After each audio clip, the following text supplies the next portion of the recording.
Hey crafty friends, this is Denise with PaperKraftD. Welcome to my 100-day project video series where I finish one quick paper crafting project every day for 100 days. I'm hoping these videos will inspire you to develop your own daily habit to practice your craft. Even if you only have 15 to 20 minutes, these videos are perfect for you. So if you're looking for ideas, inspiration, and motivation, I hope you join in and maybe even craft along with me. So let's get paper crafting. Today I'm going to start making some cards that go with my Field Notes nature journal.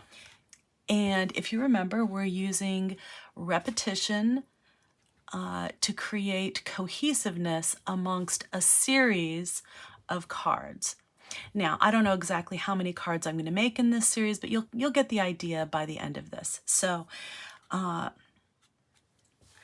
right, to that end, if you remember, we're going to be using the same color palette. So that's going to be one element of the repetition, is using a color palette of the craft background, and then we're using white mats on top.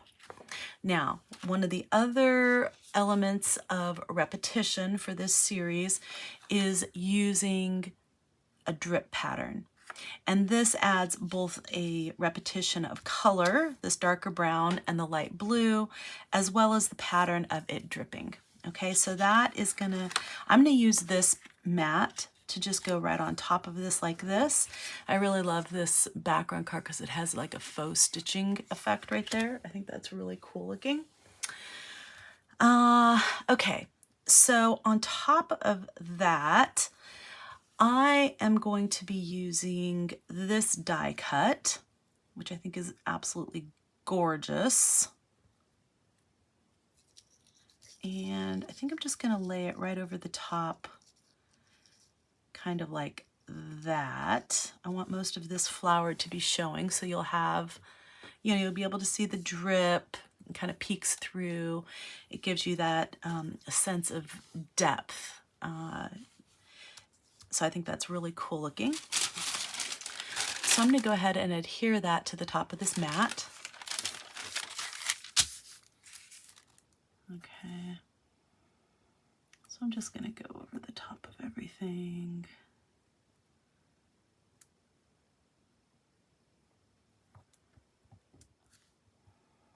Alternatively, if you have a Xyron, you could run this through your Xyron machine at this point and then adhere it. Or you can also use a double-sided tape, add it to the cardstock before you die cut it, and use that to adhere to your project. Okay, so I'm going to take this and I'm just going to kind of take the excess glue off because I don't need a ton. And then position this the way I want it.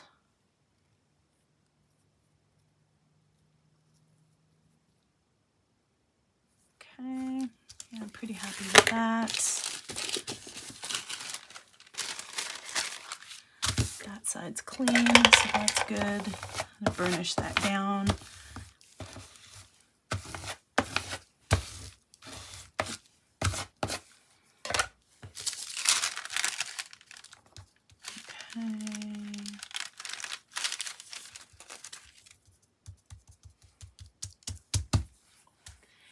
All right, that's good. I'm going to go ahead and cut the excess off. You can see where that, because the Distress ink is dye, it bled right through. So yeah, I think I've had more luck in the past just using oxides for this, the drip technique. You can use the dyes, but like I have a lot of luck when I use the dyes in conjunction, like on top of Distress oxides. I think that works out really, really well. Okay, so I love the way that looks. That looks great. I'm super happy with that. the next thing I want to do, the next element in this is to have the repetition of some inking, and that provides, you know, again, more pattern. I used, again, this stamp. Back out a little bit. I used this stamp, CSD 396 Tree of Life stamp and die set. Throughout my samples that I made, I really love this set. I think it's absolutely gorgeous. Okay, so I'm gonna just put this on a block like this. And this doesn't have to be perfect by any stretch of the imagination. Let's see, I'm just gonna put it down like that. Okay, so the next thing that I really wanna do is do a little bit of masking. And this one isn't super complicated because, you know, it's a pretty small surface. So what I'd like to do is take just some sticky notes. I'm just going to put this, let's see, I'll go down to the edge here. And then I'll do the same thing right here. But I'm going to first, before I do that, I'm going to zoom in so you can kind of see what I'm doing. You can kind of see where the flower goes in the circle. So let's see, I'm just going to, I'm feeling it even more than, you know, so I'm kind of going, it doesn't have to be perfect. So going like that. And then this would then go like that. Yeah, all the way to like there. Okay, so I'm going to take these two pieces, you know, and this is all obviously like just a one-time, I mean, you could save that, I guess. You could save this as a mask. But I mean, it's not like a high-tech mask or anything. Just want to mask off the die because I don't want to stamp over the die. Okay, so I'm using some antique linen distress ink, and I am not going for a perfect image here. And I am not going for a perfect image. You can see that even this stamp, it should be more in that 8. Okay, there we go. That even this stamp has like distressed areas. It's not a solid stamp. That's one of the things I really love about this stamp, is that it just really is not perfect. Okay, so I'm just gonna go over, let's see. I'm gonna have to stand up so I can see what I'm doing. Just kind of stamping down, and that's perfect. I love that. I'm super happy with that. Oops, I do want it right side up though. Sorry, I've got my head right in the way. And there we go. So you see that this just masked off that area. And then I get a result kind of like that. And that's exactly what I'm going for. So I am actually very pleased with that. I love that. All right, so I did not do this in my original ones. I just left them like this without inking the edges. But I do think for this set, I'm gonna ink the edges with some walnut stain distress ink. And I'm just going to begin by going around the edges like this, kind of adding a little bit of definition around here.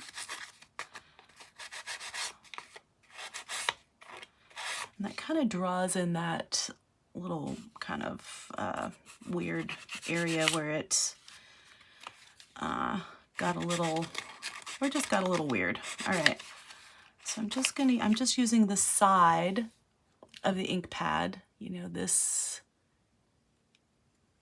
side right here, rather than the top. If you use the top like this, it'll eventually eat up your ink pad, and then it'll be harder to get a nice even stamp with your ink pad. So that's why I use the side to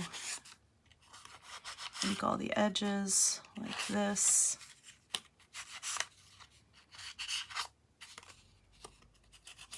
There we go. All right, I really like that. Let's see, is this going to,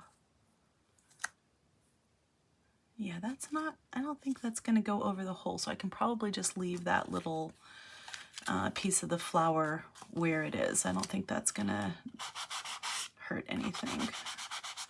All right, I want to kind of do the echo that effect over here on this side. Just kind of give a little bit more, ink over there. There we go. Just in certain spots, doesn't have to be the whole thing. All right, I really, really like that. I think that looks really good. Okay. All right, so the next thing that I want to do is add a focal point, okay? And you can see in my prototype, I've used a colorized label where I colored in the butterfly on the label. Well, we had made some of these clusters previously, so I thought I'd just go ahead and use these clusters that we had made before. I think that will look really pretty. So I'm just going ahead and I'm adding, you know, this here. I like to offset it slightly because then I want to be able to see that little drip. I'm just kind of, I want to play around with the placement a little bit. Where do I want it to be? Do I want it to be down lower? Do I want it to be up higher? No, definitely not that high. I could do it like more in the center, or I could do it down here a little bit more. I think I like it like right about here. I think that looks pretty good. Yeah, I'm happy with that right there. Before I staple it down, I want to make sure that this hanging off the edge is still going to fit in my box. And let's see, I need to push it over just ever so slightly. Yeah, that should be okay. It might catch a tiny bit, but it's not going to be that bad. All right. So I could do that like that. I'm going to go ahead and add a staple in here.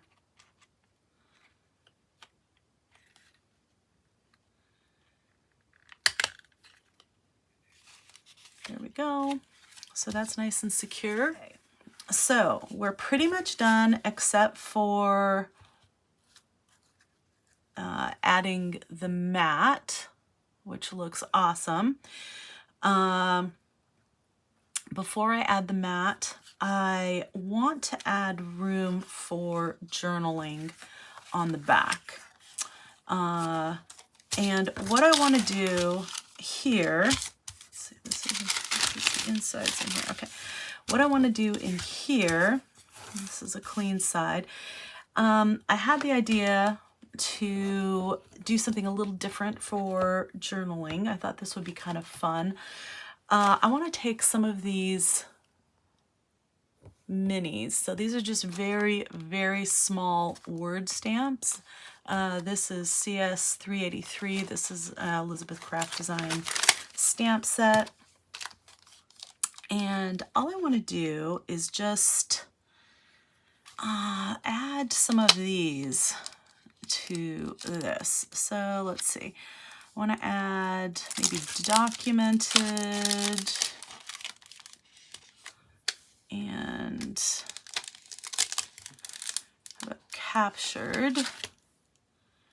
So let's see. If I'm going to do it this way, I need to like line it up on this line right here.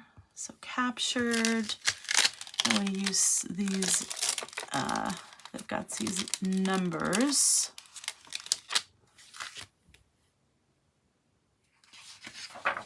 I'm just going to get a piece of scratch paper here.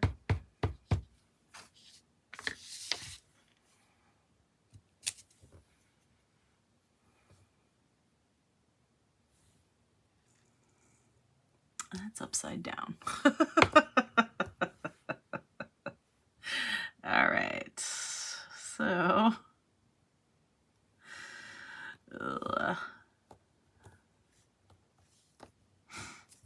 okay.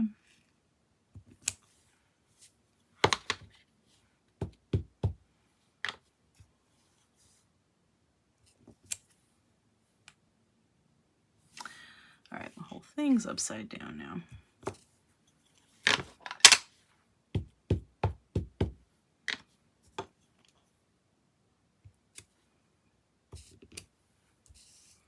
Okay, so you kind of get the idea. I'm going to be using that on here. I'm going to use a fresh piece of paper so I don't accidentally get some ink on the back of that, because that would be kind of a bummer.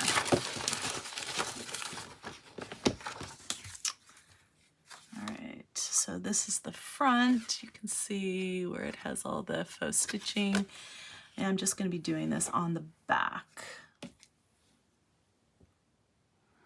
I'm just kind of freehanding this. And again, I'm not going for the look of perfection. I'm just looking for making some lines for journaling.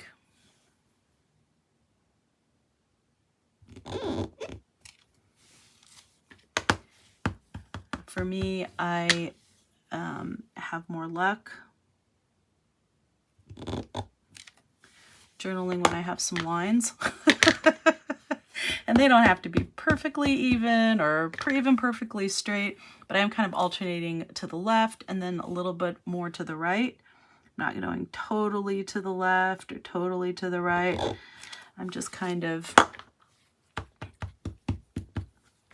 but I'm kind of, you know, not trying to make it super straight either, because if I try to make them all like right here with a certain margin, it's not going to work for me. I will not be able to accomplish that. And I just kind of like this look where it's a little bit wonky. That's exactly what I'm going for.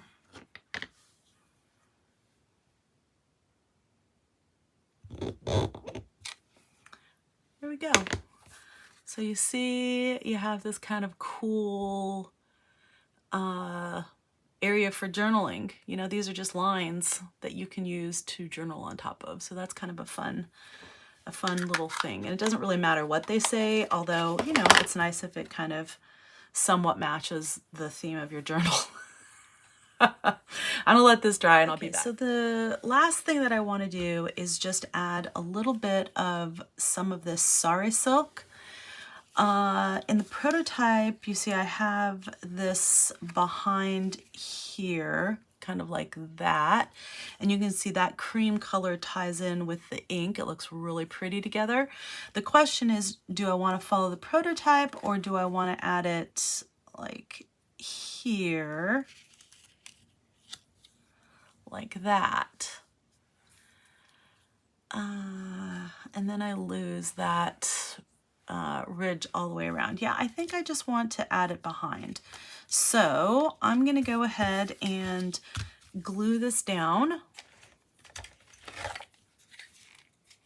Oof. Wow. That need a new glue stick. All right, so I'm going to add a little bit of glue stick to the whole thing. Oops.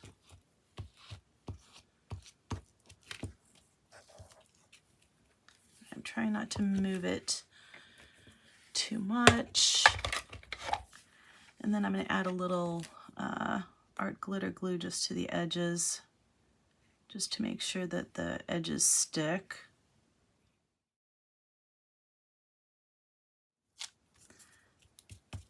Matte is, you know, has an even-ish matte all the way around. Okay, and then I'm gonna, and I like covering this when I burnish it, because sometimes when you burnish things, like you know, you can get glue on it, or you might have something on this, and if you don't realize it, it'll transfer to the project, and then, you know, all that work that you've put in suddenly is like needs to be fixed, which just stinks. And I've been there many, many, many times. So I've just learned to, all right, that staple did not stay. All right, so I'm gonna have to glue this down, which is not a big deal at all. I'm just gonna add some Fabri-Tac to the bottom of this. There we go. Just like that. I probably should have done that anyway.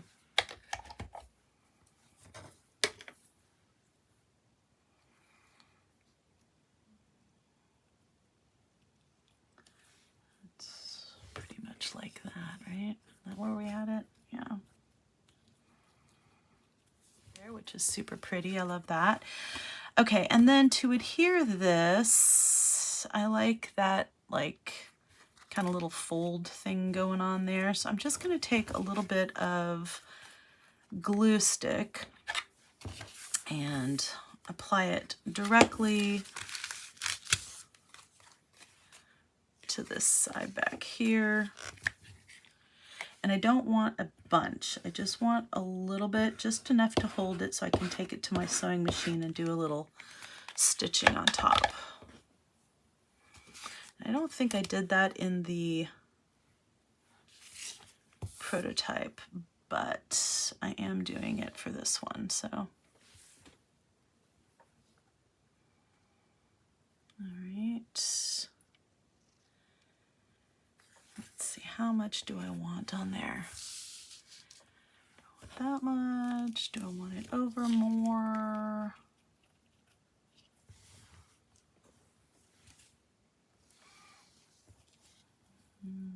Maybe more like that. Sure, why not? That looks good. Okay, and then I'm just going to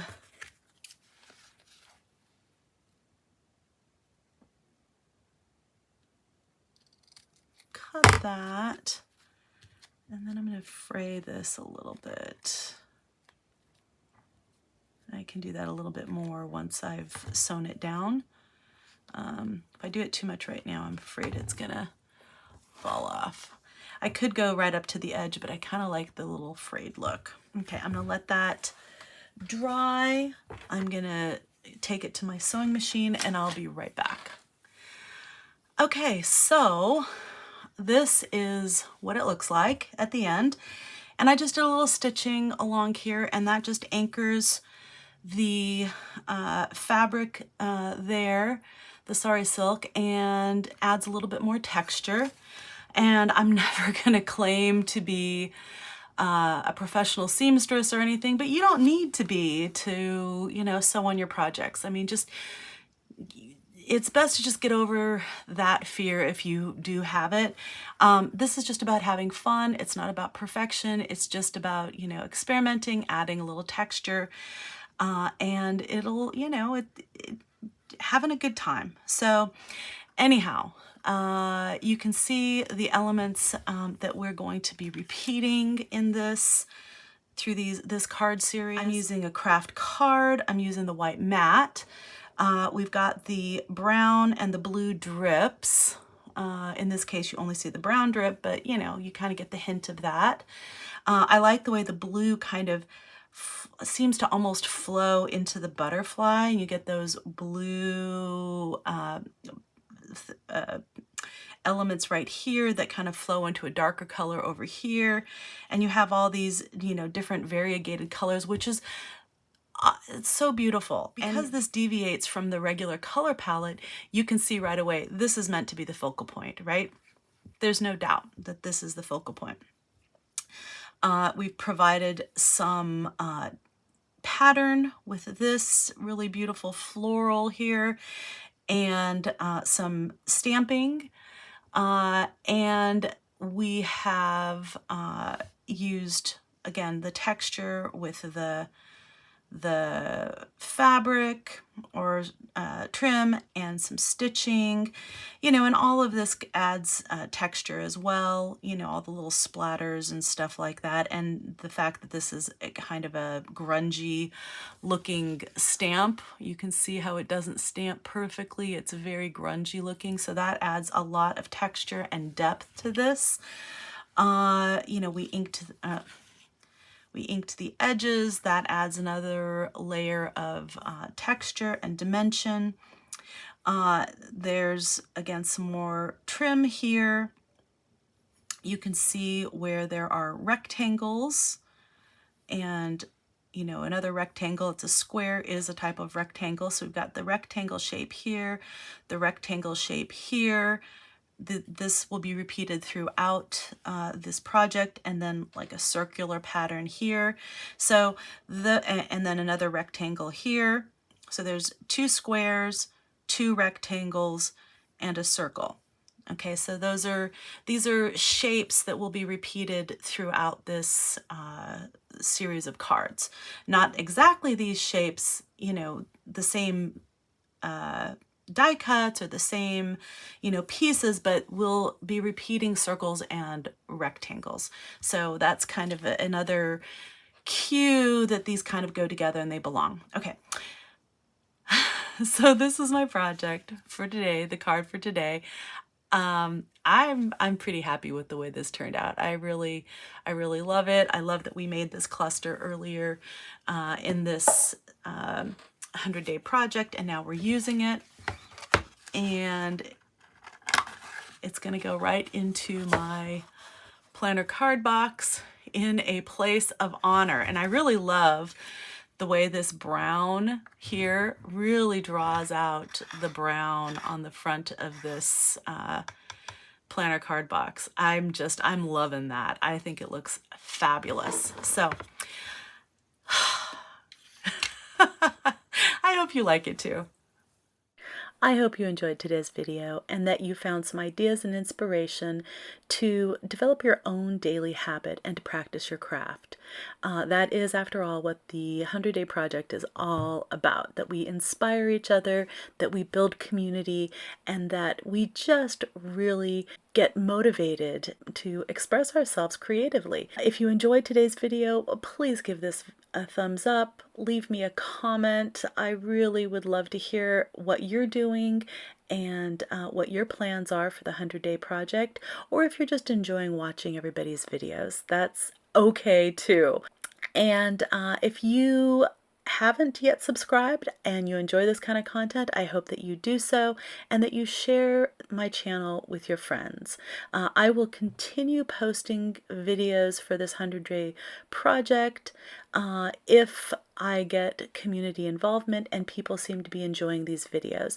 I will continue to do the 100-Day Project regardless, but I just might not post it on social media as frequently if I don't get that kind of involvement and engagement. I want to thank you so much for joining me today. Again, this is Denise with PaperKraftD, and craft on.